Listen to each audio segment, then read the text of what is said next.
My name is Knightley Beckham Arias. I'm a senior at San Diego High School.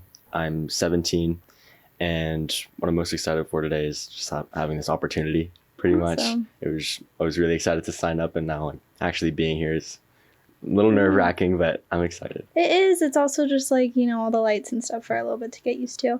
What kind of thing are you looking to go into for college?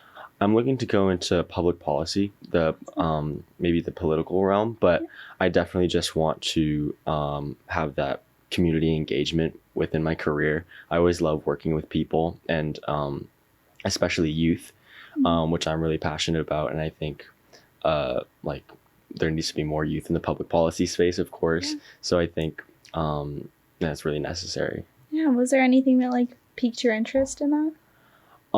Yeah, so I've always been kind of like a politics nerd ever since I was little. Like, I remember, I think I was 7 or 8 when the mayoral race for San Diego was going on, and my parents were talking about it, and I was like little me in the back seat in my little booster seat. I was like, well, I think that so and so should be doing this, and they were like, do you even know what you're talking about? And eventually I did find out what I was talking about, and it's always just been something that I'm super interested in, and basically it's just my peak interest. Awesome. So you kind of want to go into like the political, like if you could have your dream job after college, do you have an idea of right now what you think it would be?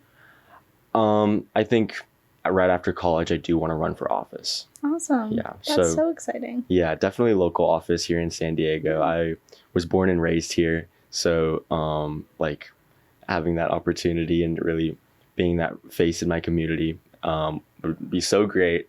And it's not really just about like winning or losing for that election, but also I feel like youth should be participating more in these elections, even though there might not be a chance of them winning. Awesome. All right, so we'll get started with some of our questions here. What right now is your favorite activity to do outside of school or work if you have a job? Outside of school, I love to dance. Awesome. I've been dancing since I was 6, I think now, and it's like people are always like, "You dance?" And I'm like, "Yeah, sort of," but yeah. So that is really my favorite thing. Of like being on stage is where I feel like most of myself, and really just any performing arts is what I love to do. I had a little gig in theater last year, and I have never done it before, and it was so much fun, and I was like, this is what I want to do. I want to talk to people on stage, and kind of like being a dancer really resonated with what I want to do for work, and really boosted my confidence as a person and really shaped who I am today. What kind of style of dance are you most interested in? Hip hop. Awesome. Yeah, I was on a dance team from when I was 8 to 15, just doing hip hop, and it was my favorite thing ever. Unfortunately, I did have to stop, mostly because of the tuition. Like, dance isn't cheap, unfortunately, and yeah. So. Are you still dancing now? Yes. Yeah. I do take classes. I'm not on a team anymore, unfortunately, but I still do take classes at my my dance studio that I always used to go to when I was a kid. And I also tied in my dancing to what I do in my school. So we actually recently just had our homecoming game and our pep rally. And my contribution, I'm in the associated student body, and basically my contribution to the school is the performance aspect, just making sure everyone's having fun and really engaged with what's going on in front of them. Going to San Diego High School and being in like that low income, really underprivileged environment, it causes a lot of students to be like not as interested or involved, and not have a lot of pride for their community. And having the opportunity to be in front of them, being an MC, like hyping them up, choreographing like 60 people, like cheerleaders, ASB members, and even football players, and a little fun performance during halftime was just such a rush, and truly was so much fun. It was definitely difficult to get 60 high schoolers to learn a dance, especially when a lot of them aren't dancers, but yeah, it's really nice, and it's really heartwarming to see like people coming out of their shell, especially looking into the crowd. It's like people are like a little standoffish, like aren't really coming out yet, and then once they have an example and everyone joins in, it's just really nice. All right. What qualities of yourself are you most proud of? Particularly pick 3 of them. I'd say my positivity, my outgoingness, and I guess my love for people. Um, yeah, and I'm most proud of those because like I love my community. I've never hated anyone. I've never disliked anyone. I always find a way to um, find another part of themselves to because everyone has something good about them. So like being that person like in ASB in my community on my campus, being that person that people can feel comfortable to reach out to, especially if they have questions about anything or if they just need like help finding a class, and just like being that face on your campus is why I'm most proud of it, because it truly does make a difference. I know when I was growing up, when I just went into high school, I wish I had that person that I could like talk to and really feel comfortable talking to like an older person and asking them about like what's going on. And so having that opportunity um, and having those skills and aspects of my personality and myself really, really show through in the work that I do. Can being that person at your school be difficult at times? It definitely can be. Throughout high school, I've experienced a lot of bullying, which is like it's not okay, but it is like it happens, and like experiencing that kind of did have its drawbacks. I was like, maybe I shouldn't be putting myself out there so much. Maybe I should like kind of withdraw a little bit. But no, it's not my style. So I just keep doing what I love to do. And if people have a negative view on that, it's okay. It's their right. So yeah. Awesome. All right. What is an accomplishment, personal project, or extracurricular activity that you are proud of working on? And in addition to that, what tips would you give someone trying to do something similar? Yeah. My biggest accomplishment, I'd say, is that I'm the editor-in-chief for a district-wide magazine for the San Diego Unified School District. It's called The Wing Magazine, and it's a youth lifestyle and educational magazine. So our previous issue, for example, was about the next generation, really pushing young people to be more involved. And we have writers from so many different schools. It's really hard to keep track sometimes. And like with the influx of just like its popularity growing and like more staff coming in, being really passionate about it. I think that's what I love most about the magazine, is that I get to connect and create this coalition of writers, artists, and graphic designers in my school district, and give an opportunity for my peers to be a part of that. And I think that really it's for students and it's by students. And I think that's the beauty of it. It's something that was created for us by us. And I feel as if there aren't enough free accessible resources for students. And it's so great to be a part of it and to have such a positive team around me. And yeah, it's like we have printed issues, we have a whole website, and like we're coming out with a podcast of our own soon. Awesome. And it's really exciting, and I love to see that students are actually engaged with what we're writing about and what we talk about in our magazine. So. Awesome. What does education mean to you? Education to me is my life. I love to learn. I've always have. And I've always loved to like know things, I guess, for lack of a better term. But I think that education is so especially important for kids and like people my age, because it not only is like you're learning stuff, but also education, like going to school, it teaches you values that you wouldn't have necessarily outside of school. And which is why I also want to go into higher education, because it's an opportunity to grow and to have those credentials. And in a perfect world, you wouldn't need a degree to want to like do what you want to do.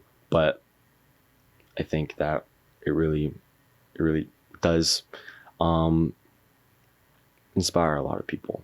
And even if you don't necessarily know what you're doing in school or know what you want to do, I think that being in school is still doing something. With your passion for education, what's a topic, subject, or skill that you think should be taught in schools, but it isn't? Public speaking. Awesome. I think public speaking for sure.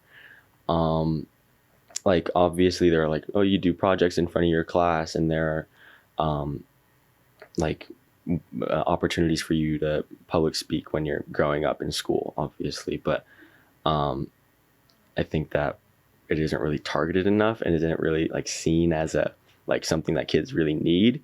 But I think that when you're confident, when you're public speaking, and when you are really passionate about what you're talking about, I think that having that tool, that strength in you to convey that message in any situation, not even just public speaking, but also it will increase your confidence, like having a conversation with your coworkers, with peers.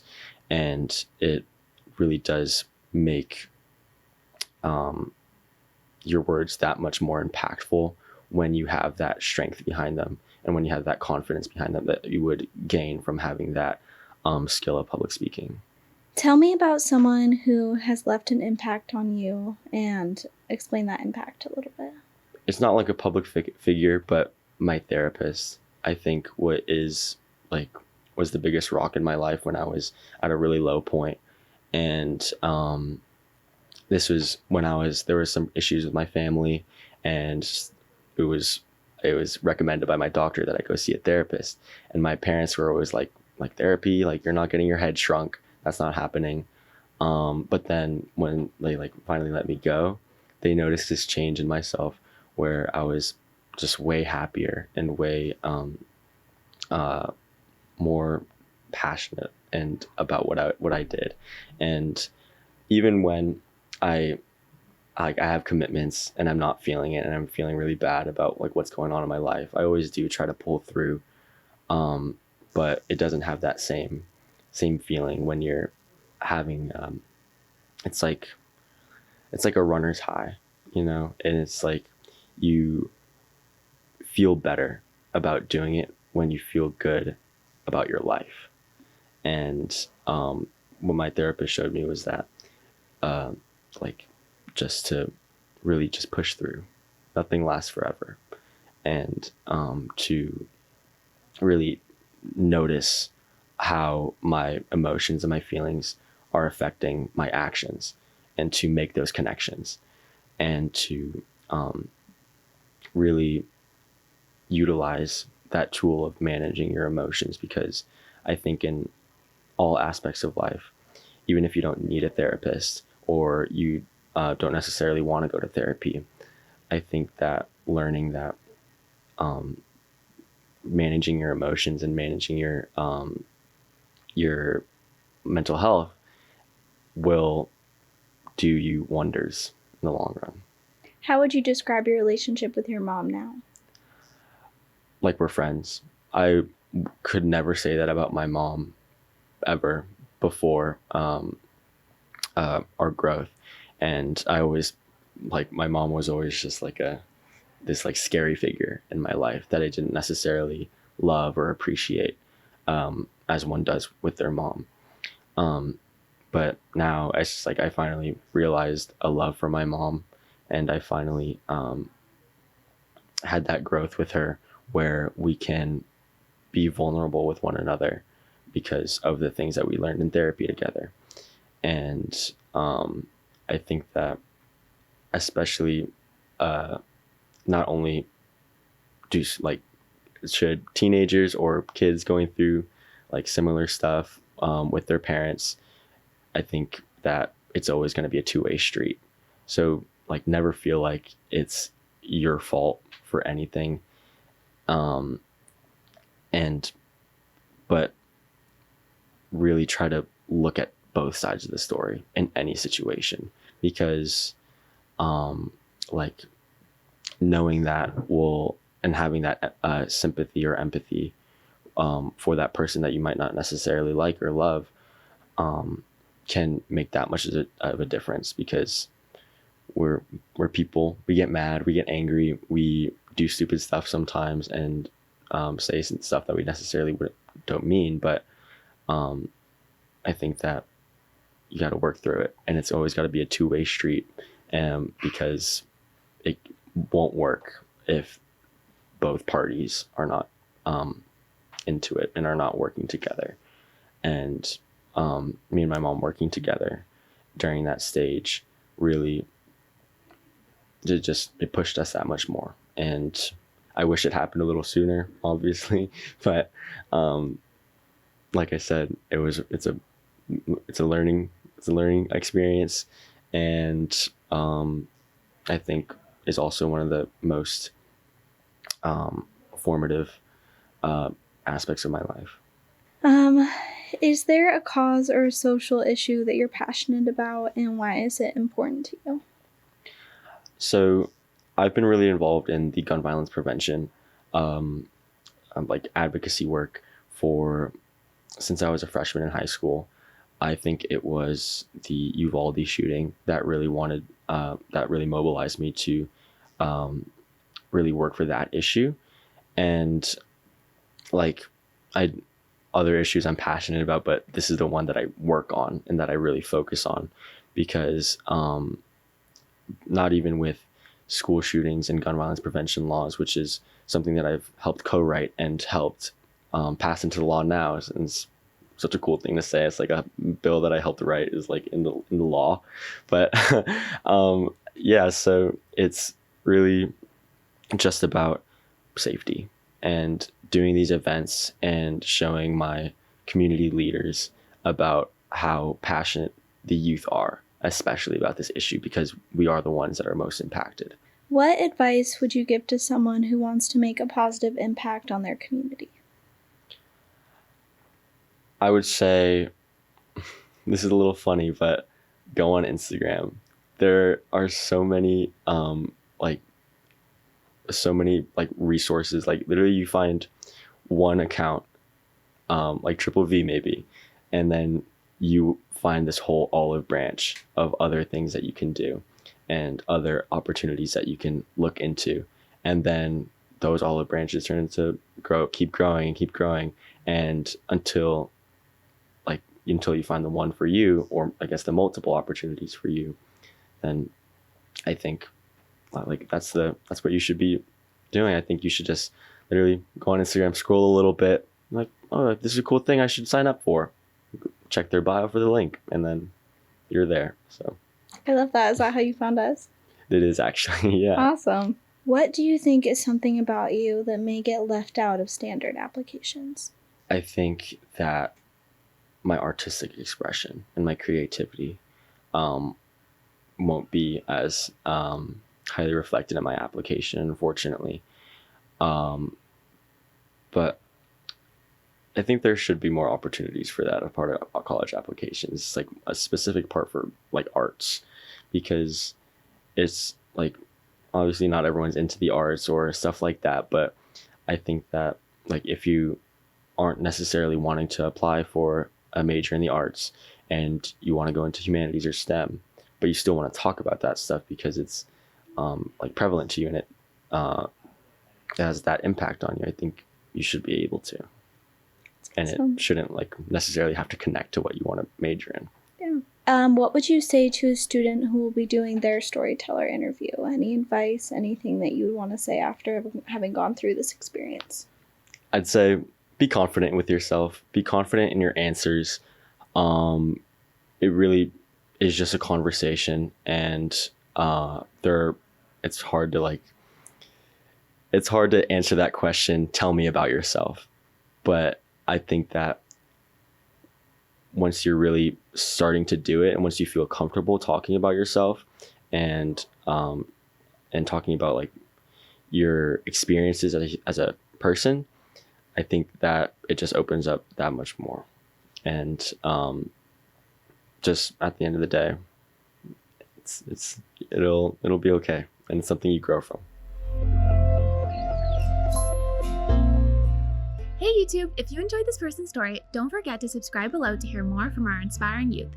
If you want to apply for our Storyteller Scholarship or get more involved in our organization, click the link below to apply. Thanks for watching!